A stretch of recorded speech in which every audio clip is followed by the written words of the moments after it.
میرا مولانا صاحب سے یہ سوال تھا جی جی، قبرستانوں کے اندر آج کل جو پکی قبریں کرتے ہیں ہاں ہاں، اس کے بارے میں تھوڑا سا بتائیں. یہ بتانے کے بعد اسی کے متعلقہ ایک اور سوال ہے، پھر میں وہ بعد میں پوچھتا ہوں. جی ٹھیک ہے. قبریں پکی بنانے کے بارے میں امت میں ایک آدمی کا بھی ایسا قول نہیں کہ یہ جائز. کوئی امام اور عالم اس کا قائل نہیں. حدیث رسول علیہ السلام میں بھی ممانت ہے.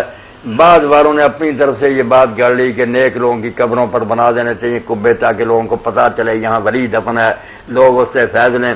یہ عبدالغنی نابلسی مرحوم وغیرہ نے اپنی طرف سے گھڑی باتیں. اسی لیے علماء کہتے ہیں کہ یہ نص کے مقابل اللہ کے رسول صاحب کہتے ہیں کہ مسجدوں پر کوئی عمارت نہ بنائی جائے، ان کو چونا گاچنا، اور چاروں ائمہ اور شیعہ اور سارے مانتے ہیں.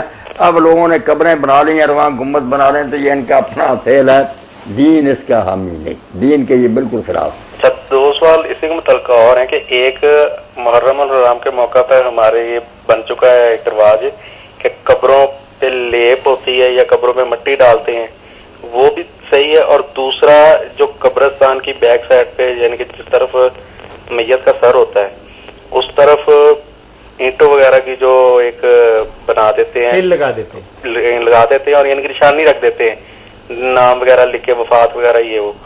اور تیسرا جو میت کے اوپر بوری نہ جائے کہ سوال ہوتا رہے پہلے کی طرح تو قصہ ختم ہوتا جائے. اس طرح تو آپ کے سوال شاید ہمیں یاد نہیں ہے. پہلے اس کا بتا دیں جو محرم کے موقع پر محرم کے موقع پر جو یہ کام کرتے ہیں نا، مٹی وغیرہ ڈالتے ہیں یا لیپ کرتے، یہ لپائی تو قبر کی ٹھیک ہے، مگر یہ محرم کے دن جب کہ وہاں جم کٹا ہوتا ہے، مرد بھی اکٹھے ہوتے ہیں، عورتیں بھی، یہ تو ایک گناہ کا سبب بن گیا نا، بہت کام خراب ہے. آگے پیچھے جا کر کوئی سمجھتا ہے کہ مجھے قبر پر کوئی مٹی ڈالنی چاہیے یا اس کی لپائی تتیین اور گارے سے لپنا اس کو، یا کینکر وغیرہ وہاں ڈال دے کہ قبر جو ہے نا محفوظ رہے، یہ چیزیں ٹھیک ہے، ان میں کوئی حرج نہیں. تو مولانا اس میں جو محفوظ رہنے کی قبر کا جو ہم یعنی کہ میرے علم میں تھوڑی سی یہ چیز ہے کہ شاید حکم یہ ہے کہ قبر کی نشانی ختم ہی ہو جانی چاہیے، یعنی کہ نہیں رکھنی چاہیے. نہیں، ایسا کوئی حکم نہیں. قبروں پر تو اللہ کے رسول علیہ السلام نے بھی اور بعد میں نصاب والے نا کینکر بھی بچائے، ان کا بھی سارا یہ نسائی ترمذی شریف میں دیکھنا. حسن بصری فرماتے ہیں کہ کوئی حرج نہیں لپائی کرنے میں، اس طرح نشان نہیں گم کرنا. باقی جو اونچی اونچی بناتے ہیں ہمارے یہاں قبریں، یہ بھی دین کے خلاف.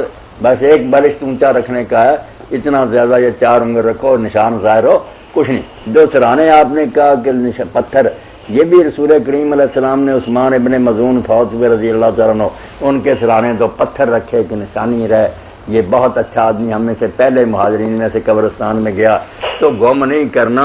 اب رہ گیا لکھ کر لگانا، چونکہ قبرستان ہو گئے بڑے، اس لیے پتہ نہیں چلتا کہ ہمارے بزرگوں کی قبر کہاں.